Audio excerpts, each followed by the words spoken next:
All right, welcome everybody. I am Dylan with Dtv, and with me I have Riley and Andrew, aka Drew. And today we're going to be doing a patch notes rundown. This should be the first, hopefully, in a series of many. And we're just going to go over what's new on patch 11.8 in League of Legends. I am personally excited. I just started playing the game a lot more like this last week, so this is good for me to know just as an update. I've been lately spamming Valorant, so that's on an aside, but I'm excited to look for it and see what we have here. Yeah, me too. I've been playing a lot today to try and get used to the patch, I guess, and I'm excited to go over the new changes. Yeah, sounds good. So I guess the biggest news on this patch is going to be Gwen. She's dropping on April 15th, the day after we were recording this. Looking like Gwen is going to be a top laner. It's really hard to tell what a champion's power level is before people with really good mechanics get their hands on it and realize how OP it is. But it's looking like it's got a couple interesting abilities. I know the mist that she has, allowing her to kind of like move around with the mist is an interesting mechanic. That's something new to League. Yeah, it's definitely along the lines of a lot of the other Howling Abyss. I was gonna say like Harrowing champions. So like you have Senna's passive, even though she's not quite Harrowing, I guess she comes in Thresh Lantern, but like her E passive where she has the moving mist, and Viego, who a large part of her like lore is connected to, has his old mist against the wall and that kind of thing. So I think I don't know how many more champions we're gonna get this year out of this region of Runeterra, but like I definitely feel like the mist is going to be a continuous part of their kit. I think hers, with a lot of her damage being AP based so far from out of her kit, it'll be interesting to see how the outplays work out. So yeah, they're definitely pushing the Shadow Isles theme. I know they're also doing like the Reckoning for TFT, the new set. So I do think we might see a little bit more of like the mist. Yeah. Hopefully not too many. I don't want to be sitting here in October and getting like our 5th mist champion this year, but yeah, it's definitely fun for what it is right now. It's always exciting to get new AP top laners too, because there's not too many of them. Top lanes. Yeah, honestly, a lot of yeah. AD. But Rise, potentially like a Kali because she has like split damage. Then like Rumble maybe. Yeah. Well, then, like I can only think of like 4 or 5 top. So yeah, and the AP itemization is really awkward, especially for top laners. Like with I would say like Riftmaker is one of the worst mythics in the game. Just after the changes, you don't really get anything out of it. So I'm definitely curious as to what Gwen is going to be able to successfully build, but I'm sure she's got the right ratios and stuff like that, because like this is one of their first new releases with the new mythic items. True. All right, so moving on from Gwen, Annie in the patch notes, and wouldn't you know it, Annie in LCS, we've been seeing a couple Annie pickups. Believe Team Liquid managed to win a game after starting down like 3,000 or 4,000 gold with it. Is Annie the new OP? No, I don't think she's the new OP. I think a lot of that came down to like pick potential, because of Harsh Unlock, but it would be interesting to see her come back more into the meta. I feel like that we've been on the current patch so long because of how the LCS format works now. I changed into like playoffs and to make sure like the competitive integrity is still a thing that like it's getting kind of stale. So when you do get those interesting picks out there, it's always really exciting. So maybe she will be more consistently picked in the pro scene, but I don't know if she's going to be like a dominant pick yet. I know for me personally, I played against Annie like once or twice today, and she got a little bit ahead. But as an AD carry main, she definitely one shot me, and it did not feel too good, which that was quite unfortunate. Yeah, Annie, she is losing 20 mana per W at rank 1, but I don't see it as being that big a deal. Even though Annie does run a bit, you're not really picking Annie for the lane dominance, so I don't think it's going to hurt her too badly. And I think Annie is mostly cropping up as it's like a response to the team fight meta, because people are just realizing that you can fight absolutely nothing except for all the major dragons and a couple of towers. And Annie is really good at that because she just has Tibbers, Flash, and then there are Proto Belt buffs in this patch. So I think this should have zero impact on her in solo queue. Yeah. I don't think it's going to really change too much, to be honest. And then up next we have Aphelios, and we have a resident AD carry main Yes, here with us to indeed. tackle the Aphelios changes. So, from my Aphelios experience, I don't think these changes are gonna bring him back. Like, he got pretty like hard shut down. I think it was like 1 or 2 years ago when he was 1v9ing in LCS and everything, like we know. And this isn't gonna do anything. Because with his passive, you have 3 things that you upgrade: attack damage, attack speed, and then lethality. And you generally upgrade lethality last. So I don't see 11 extra lethality at level 18 making a difference. Because if you're level 18 on Aphelios, you're already probably going to carry the game single-handedly. I mean, like you're at that point where it's like late game AD carry, and the fact that you hit 18 means that the game is like flip floppy either way. Exactly. So like if that's where the change is, I don't think it's going to impact too much in terms of your dominance. Yeah, I think like this, and then his buff to his ult, I think it might help his win rate a couple percentages, but he's not going to come back to the meta. I think this is like a buff to try and get people to just play him more and just kind of test him out again. Yeah, Aphelios, we only have 1 day of patch data, so it's pretty inaccurate so far, but he is doing very poorly. I know it's just 1 day, but he's at 43% on UGG right now, which is absolutely horrendous. It's actually worse than last patch, so I think new people trying to pick him up are hurting that. But Riot seems really reluctant to buff Aphelios because anytime he's good, just the really good pro players, their mechanics just make him absolutely ridiculous. I know Dignitas had a lot of success with just putting Neo on Aphelios and letting him 1v9 when they had no other chance to win otherwise. So Riot's pretty scared of making his early game good. I mean, yeah, I was watching a video on like how successful he can be just as long as he's moderately into the meta, and a large part of that's just because like a good 70% of the player base still doesn't exactly know what he does. Yeah. Like he's really hard to play against. So they're definitely a little reluctant to put him back in that playable, like strong part of the meta. Yeah, I know as a top laner, I read these changes and I thought to myself, I didn't know he gets lethality on his passive. How does it work when he uses this combo of guns again? I don't really know.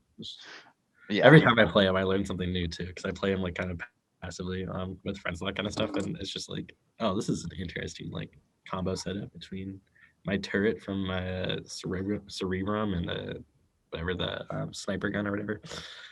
Just a weird, fun champion. But yeah. And then moving on, there's some Cassiope changes. The Twin Fang going down.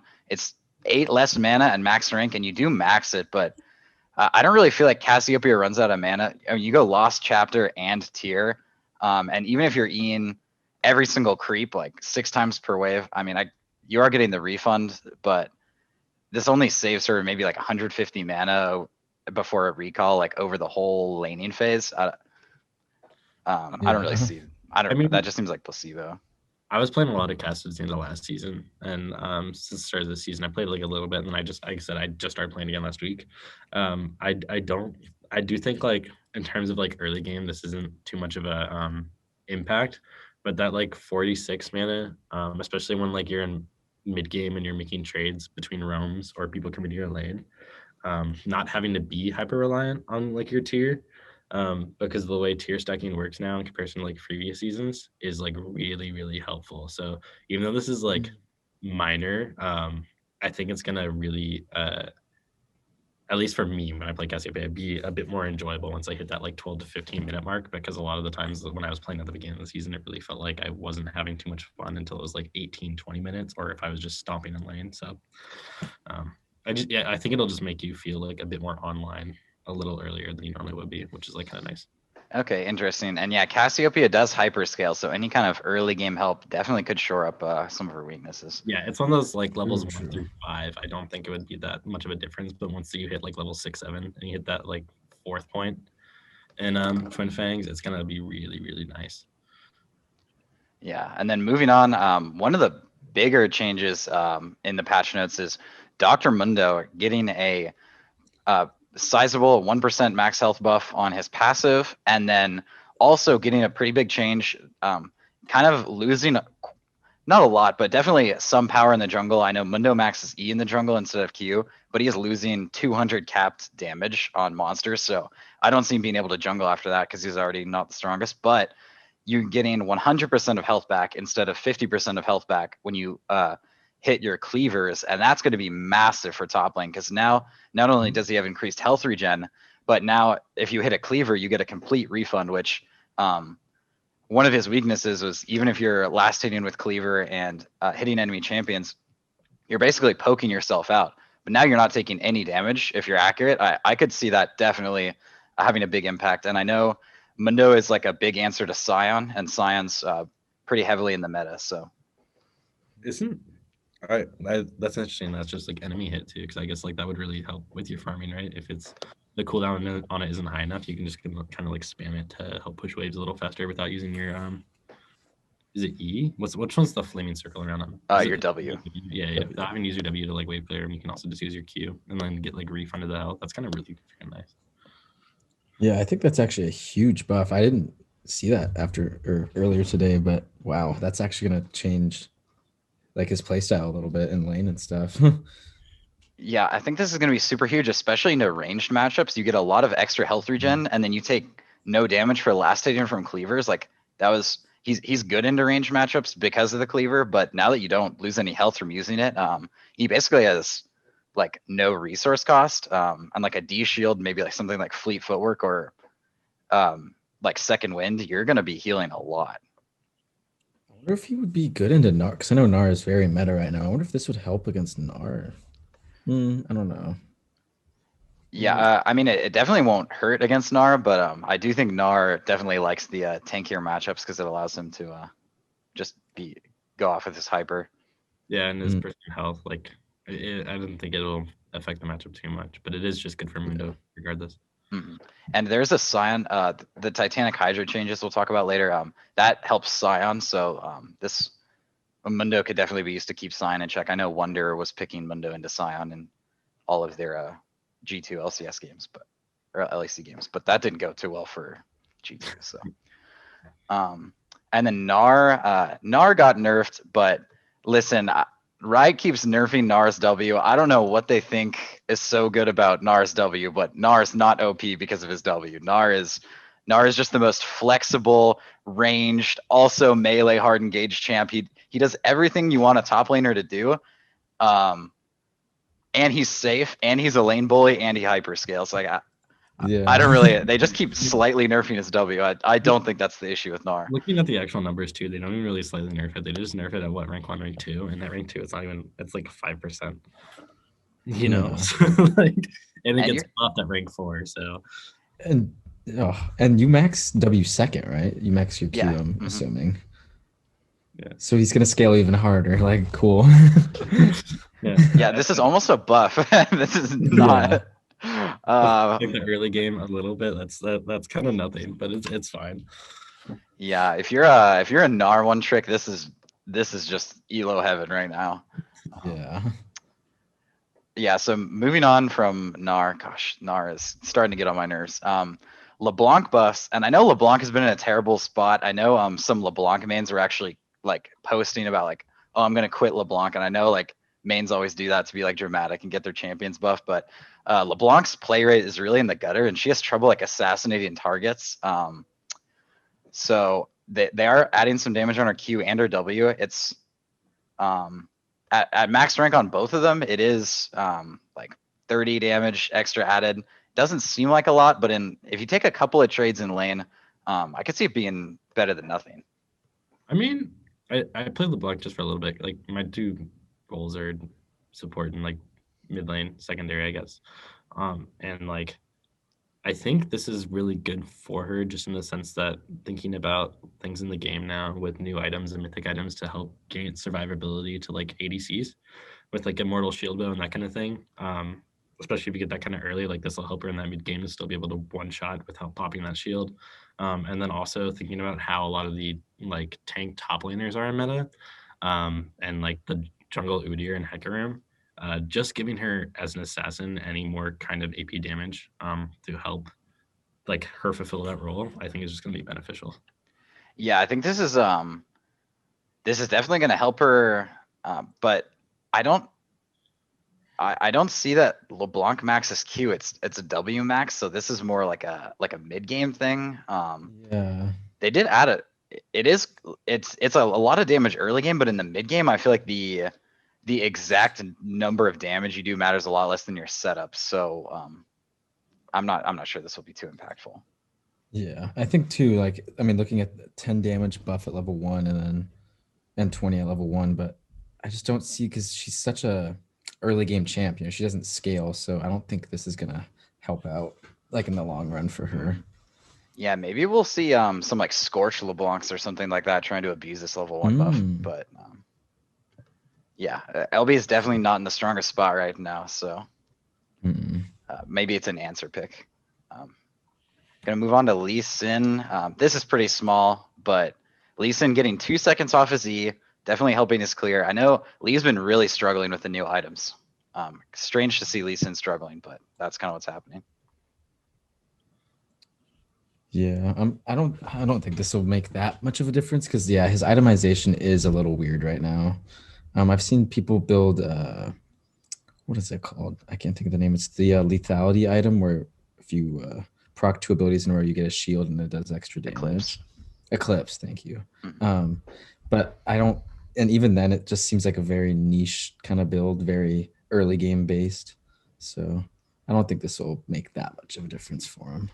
We'll see. I think it'll just help him compete and clear speed overall, which I mean is the point of it, and that's good. But I don't really, he's not strong enough with the current item state anyway. So yeah, this kind of feels like it might buff Lee Sin in the lower ranks, where I think Lee Sin struggles with like healthy clears, but in the higher ranks when people know how to clear properly, I don't know. And then Orianna getting a nerf on Command Protect. That's her E.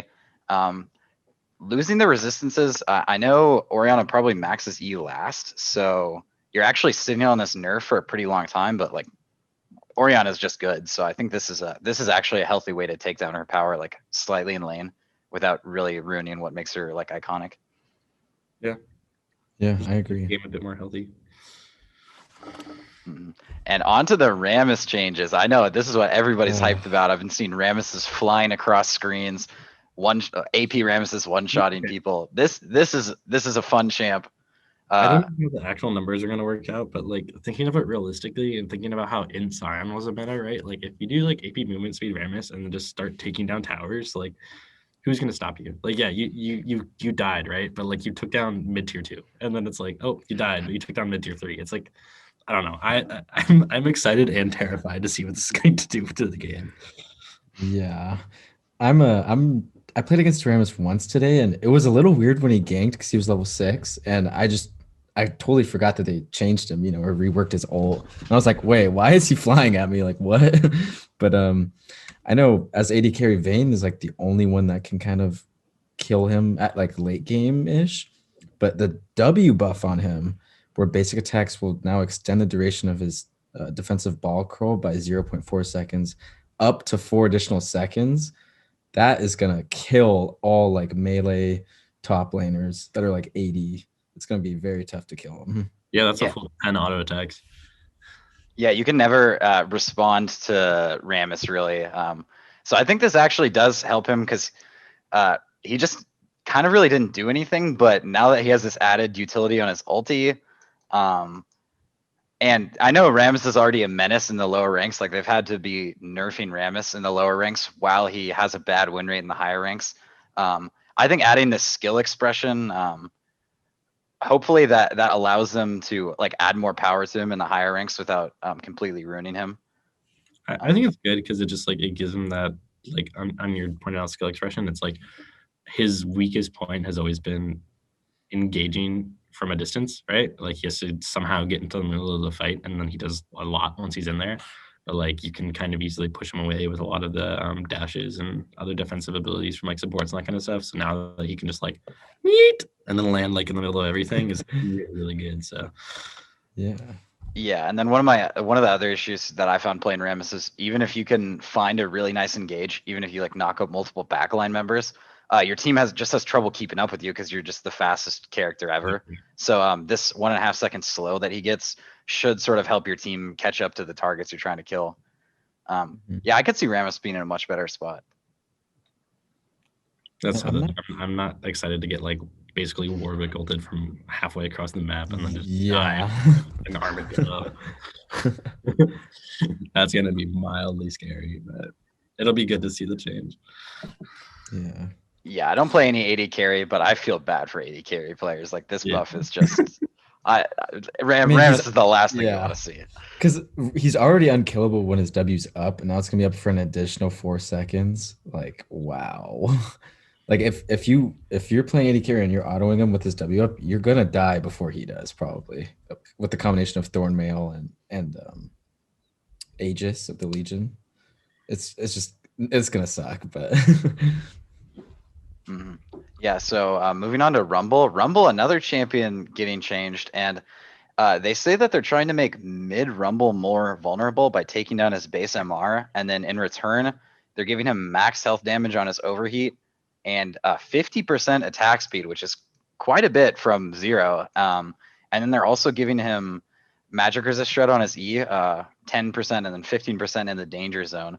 And that stacks additively. So if you actually hit 2 danger zone E's, that's a lot of bonus damage. So I can see Rammus sort of squaring up with some of the thicker Titans in the top lane, but I think Rammus's issue top has nothing to do with his champion kit and has everything to do with just the matchups. Like he is just bad into Urgot. He is just bad into Volibear. So a lot of these champions that you see like lane bullying people top lane, he's still going to lose to. But this will probably help a lot with tank combat. Yeah, I think too the bonus or like his E shredding magic resist now will really help. Because if you land 2 E's on like a tank and then like ult them, or even like a carry, that's your ult does a lot of damage, you know. And so if you can land that properly, I think it's gonna be a nice buff. But yeah, I think the E change is even bigger than the max health and attack speed change because maybe that will help. I know Rumble struggles a lot into Scion, so that might actually be able to flip the Scion matchup a little bit more in his favor. But yeah, I know they took down his magic resist, but I still feel like mid Rumble is the move because now that you have this shred, you just hit somebody with an E in the danger zone and then alt Q, but like that's a one shot on anybody at this point. I think too, like this type of buff might not actually affect him for a few more patches until like the meta starts changing a little bit, and then it's gonna be broken when like the meta starts to change. Yeah, I could definitely see that. I speak on it, but I've only ever played I think Rumble once in my life.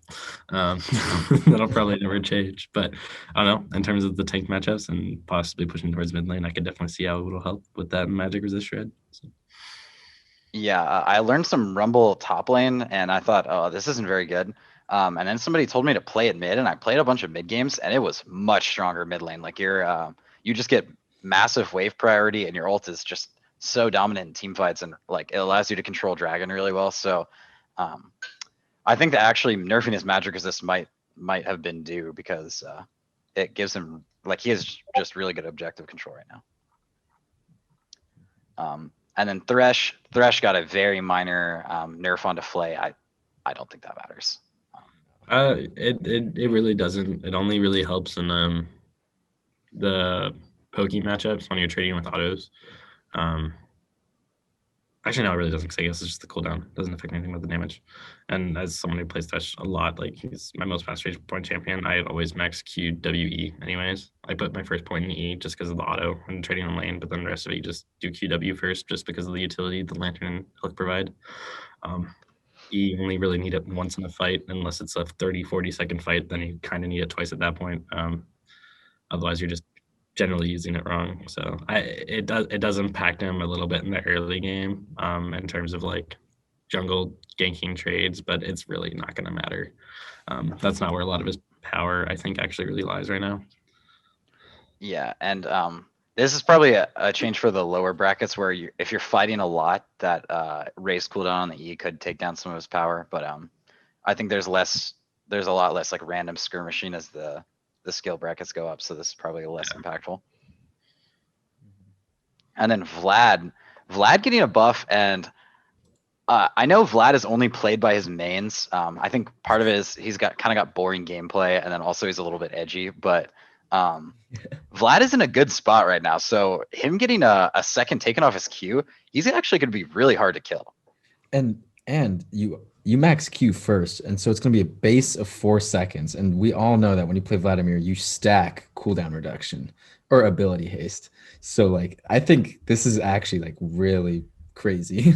Yeah. Playing Vlad top lane, you're literally queuing on cooldown to get as much health value as you can. So, I mean, this is going to add like every 5 seconds as an extra Q for Vlad. That's a lot. That's a lot of extra Qs. Yeah. Yeah. So this is a small change, but like Vlad's win rate's already good. They're buffing Proto Belt. I could see Vlad's win rate kind of creeping up into those really high percentages. Mm-hmm. And his Q2, like every third Q that you do, I believe it does extra damage and heals you more, which also means he's gonna be doing more damage with the shorter. Like that's scary. That's very scary. Yeah, and sort of on the same page as Vladimir, we got Yorick down here. Now, if you're worried about Vladimir ruining your games, you should pick up Yorick. I'm probably the biggest Yorick fan out of every person that plays League of Legends. I just love bonking people with a Q. I love split pushing with ghouls. I love one-shotting towers. I'm just a fiend for it. So Yorick, everyone I think knows Yorick had just got way overbuffed last patch. Like, it was just completely out of line. You can first pick him and win a counter matchup now when he's historically weak to counter picks. That I don't really know what they were thinking. They doubled his the damage from his E with the ghoul leap. I thought that was too much. So Riot is taking it down a notch, and I think they're trying to make it so he is less dominating in the lower skill brackets, and giving him some more upside in the higher skill brackets. They've been working on it for a couple patches now, but basically they took down the damage on his passive slightly, which should make him less dominant in the lower elos, because you'll just see ghouls like straight up kill somebody when they're not paying attention down there. And then on his E, they made it so you don't do as much damage on the initial leap, but now your E marks a target, so your Mistwalkers do more damage to that target. So in prolonged fights, it's actually going to be a buff, but I did see that it won't be like a direct buff compared to last patch, unless the Mistwalkers are literally hitting for the whole 8 seconds, in which case you have a pentakill already. So yeah. Blake is potential on that case where it's like he doesn't have as much like burst in the 1v1, but like if there's a lot going on and the ghouls are just walking around, it's gonna help him. Yeah, I saw some calculations that it's going to be more damage than he had in 11.6 when he was one of the worst champs in the game, but it's going to be less than 11.7 where he suddenly went to one of the best champs in the game. So I think that seems appropriate. But the big buff coming in on his ulti, towers will now prioritize minions above the maiden. Oh. So now this is actually huge. This is at least 160 gold from a plate every single laning phase, because every laning phase you have to make a choice as Yorick, whether or not you want to recall because your maiden's going to take tower shots because you want to take a plate because the enemy top isn't there. So now if the enemy top TPs or recalls, you can get that plate without getting massively punished on your main HP, or like even if your maiden's taking tower hits, the jungler shows up, it just dies. Now that's not going to happen, and you have more DPS on the tower because the maiden's going to be able to hit the tower for longer. So this actually adds probably 1 or 2 tower plates, easily several hundred damage to towers that Yorick does. And Yorick's main stat as a champion is damage dealt to towers. You'll have games where you do 11,000 damage and 20k to towers. So I think they're headed definitely in the right direction with this. They're going to reward Yoricks that are in the right place at the right time. I think that's a really, really nice change. And it should really help with like the pure frustration of losing maiden while you're split pushing. Yeah. I know that's going to be huge, because if you get a kill and you're going up with a cannon wave to go get tower, like your maiden's just not going to die for the whole way. Like that's going to be huge. it should be with Demolish and Mistwalkers ready. It should be a complete tower kill every single time with cannons, and then even with non-cannons, you can do several hundred more damage to the towers. So Yeah. definitely don't underestimate that change on Yorick. And then the last champion getting a change, we see Zach getting a slight damage buff, getting a lot more AP ratio. And I know people are opting for more like one-shot AP Zach builds right now, or like AP Bruiser with like Aftershock, but like building full AP.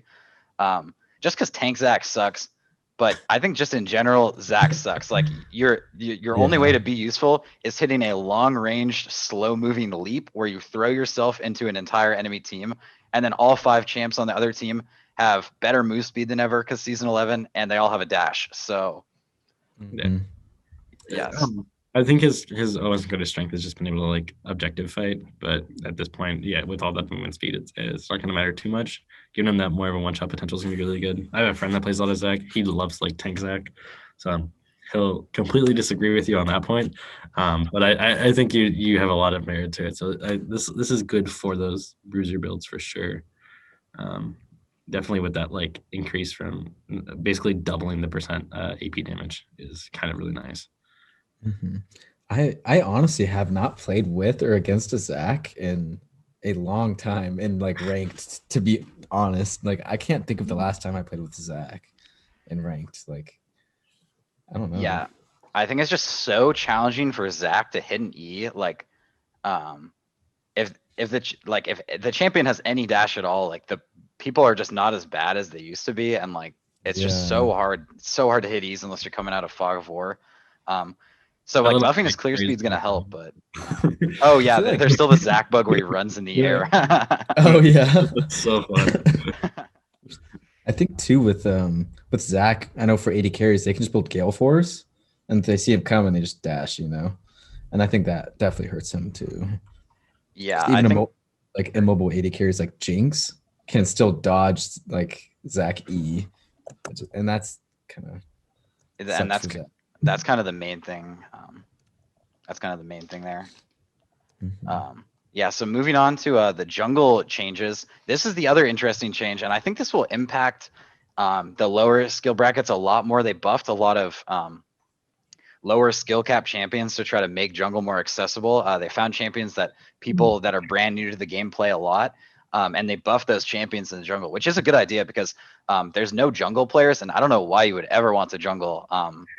Like if you take smite, it should disable your chat. Maybe that would help people jungle, but like, yeah, Darius getting a huge hemorrhage damage buff on monsters, and I saw Darius can actually solo dragon at level 1, which is pretty funny. I that was on I saw that too. That was on PBE, and it was when the hemorrhage damage was 500%. So I don't know if he'll be able to do it at level 1 now. And I was terrified that 500% was going to come live. So I'm really glad it's only 300%. But it is like pretty good for Darius in the jungle right now. Yeah, maybe this creates a niche clear where you just full clear like especially on blue side when you can get red buff, you can full clear red side and then just like hop over the wall and do dragon. That could be interesting, but Yeah. Darius is not, he doesn't have the skill set to jungle really. Like your ganks are non-existent because you need to be in a position where you're hitting people for free for so long to get value.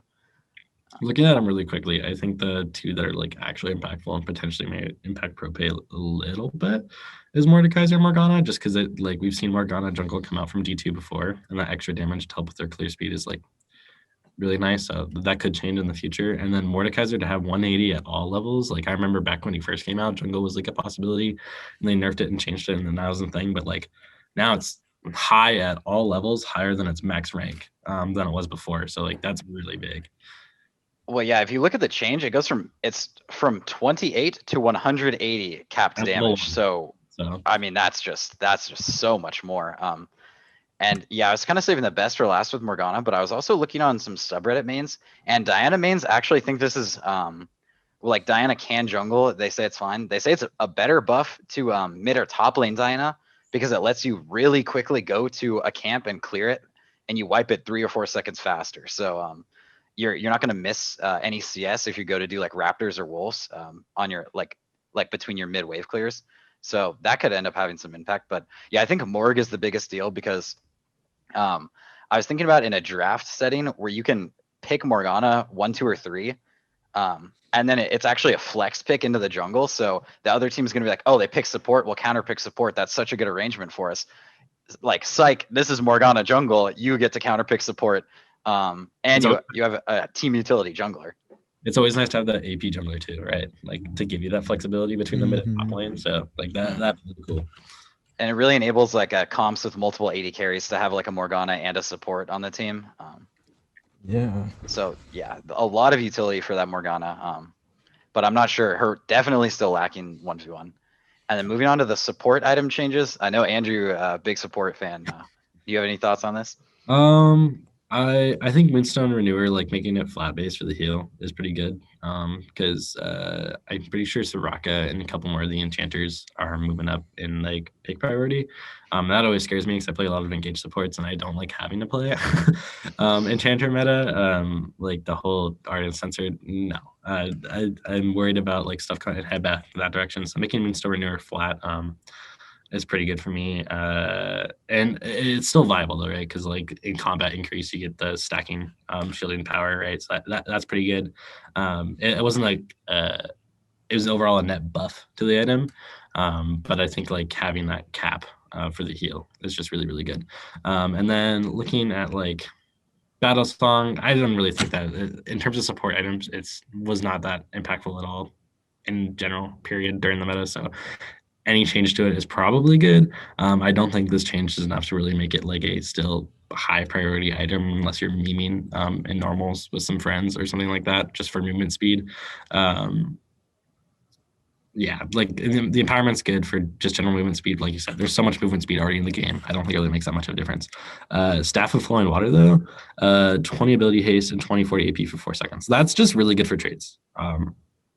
That's really good for trades. And it makes like Staff of Flowing Water a better second item on a couple of the enchanter supports. Like if you were to go, crap, who was I playing the other day? Oh, like I played Janna for funsies, and like that like for champs like Janna, Karma, and even Lulu, like that'd be a really good like second item by now, just because of that change. Overall, I don't think it really like any of the support items are greatly changed.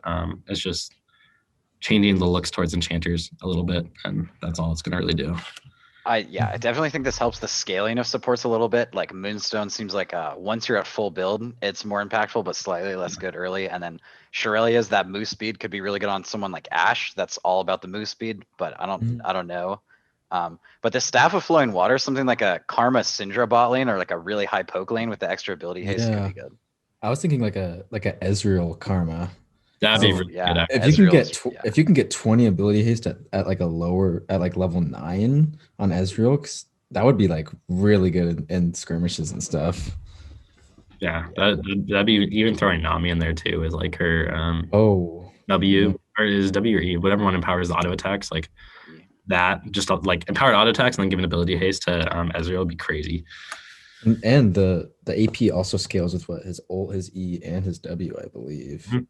Yeah, I mean, they're pretty low ratios, but it's high ratio on the E, and then it's high ratio on the E and W, not the ult though, I think. Yeah, and then Frozen Heart is so bad, we're skipping right over that. No one will ever buy that item. Like that just needs a change. Like that needs a change. I think Trick2G is the only player that builds that item. I'm pretty sure. And then the Putrefier changes don't really do that much. It's still just grievous for your team. The Lucidity changes. Lucidity has been so OP in pro play. Like you see 3 to 4 sets pairs on both teams. They only added at 50 gold. I think it's still really good. You get CDR for cheap. It should have been 100. I like that it's still cheaper than most boots, but like it should have been 100. Yeah, Rocket Bell getting bonus Magic Pen. You lose 100 health, but you get the Magic Pen, and I don't know that 6 Magic Pen is actually that much better than health on some champs, but like Annie can really abuse this because Annie's just going to be one-shotting people all over the place. It's almost like a lethality AP item, so that's kind of good for the AP assassins.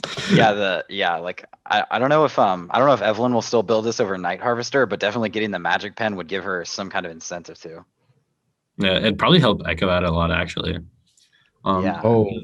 Like really, I like playing Neko. So like it takes away that health and tankiness for him, but like that extra magic pen damage is gonna be really nice for him in the early game at least. Yeah, and then the last real change is the Titanic Hydra changes, and this actually one champion in particular gets a lot from this. They're changing it from 1% max health to 2% bonus health. And I wouldn't have known this if I wasn't just like browsing subreddits, but Kled in Skarl counts as bonus health. So this actually massively buffs Kled's on hit damage from Titanic Hydra. Like he gets way more because yeah, I mean like Skarl's all bonus health. So and then this also buffs Scion. Yeah, so like Kled and Scion get a lot from this. And they're trying to target Urgot with this to like nerf. I think that's fair. Urgot's busted. But yeah, I think this could actually help Kled like a lot because Titanic is something you rush if you're gonna buy it most of the time to get wave priority. And Kled's like one of those really dominant roamers. So now he has more damage in trades, more ability to clear fast, and he can kind of get on the map. And he might even be a menace in mid lane again. Like we saw mid Kled as an answer to a lot of these like slower melee champs, like Cassidon and stuff like that. So yeah, I think that's all the big changes. I don't think we're going to talk about ARAM changes. ARAM's terribly imbalanced, but that's a podcast for another time. Yeah, we might have to bring it up next week. We'll see when we have the patch break. I am reading quickly though. Seraphine is getting nerfed in ARAM for shielding and healing, which you love to see. Yeah, nobody likes Seraphine. Take note, right? And then I was looking through the bug fixes, looking at all of them. The only big one I saw is that Rumble or Trundle wasn't properly healing from Omnivamp on his W, and so now he does. So maybe that helps Trundle, but he's still just in an awkward spot. Like his pillar is not very impactful right now. Yeah, but I think that's gonna be it for the 11.8 patch notes rundown. Yeah, it was a good first one to go through actually. So yeah, pretty relaxed changes. Nothing too crazy, but we get a new champ. So yeah, thanks for joining me, Riley and Andrew, and yeah, I'll see you all later. Yeah, we'll see you next time. See ya.